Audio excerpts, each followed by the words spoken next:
A base de salvamento marítimo de Fisterra recibía sinal de auxilio procedente do Uxía 5 ao redor das 3 desta pasada madrugada. A embarcación xa sen goberno partía contra as rochas preto de Bionta, ao norte da illa de Sálvora.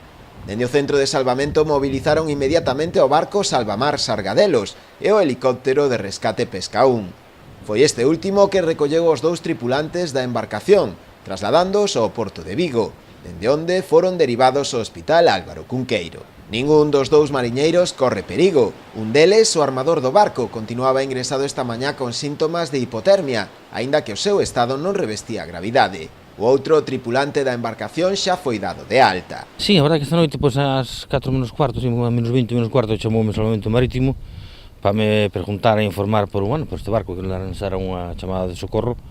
Para saber máis ou menos cantos tripulantes teña a bordo, ainda non se localizara o barco, non había visibilidade ninguna, o helicóptero non podía salir pola visibilidade, hasta que por fin pudo salir. A fortuna foi que cada salvamento se encontrou o barco enriba das pedras, nunhas pedras xa, medio desfeito, e sentíanse voces, o pasa que non se vía nada, un pouquinho máis tarde, media hora máis tarde, o helicóptero de salvamento localizounos en cima dunhas pedras e colleunos con ben, e están perfectamente. O armador con Andrés falouse á mañán con el, está no Álvaro Cunqueiro en Vigo, que foron o helicóptero levounos para Vigo para aterrizar con boa visibilidade lá mellor. E se che digo, temos poucas magolladuras, un pouco de hipotermia, o compañeiro xa está dado de alta e el en breve tamén, de momento non reviste novedade.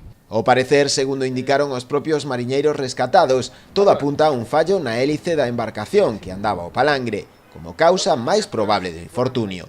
Tuvo unha noite moi complicada, e polo visto, a información que temos, é que algo debeu de coller na hélice, un cabo, un tronco, algo, non se sabe, entón quedou sin goberno moi cerca das pedras, e como ao tempo non deu tempo xa a reaccionar, xa foi rebotando por riba das pedras, eles saltaron a agua e foron nadando a unhas pedras, aguantaronse ali encima das pedras hasta que o rescataron, hasta que veio o helicóptero a rescataron.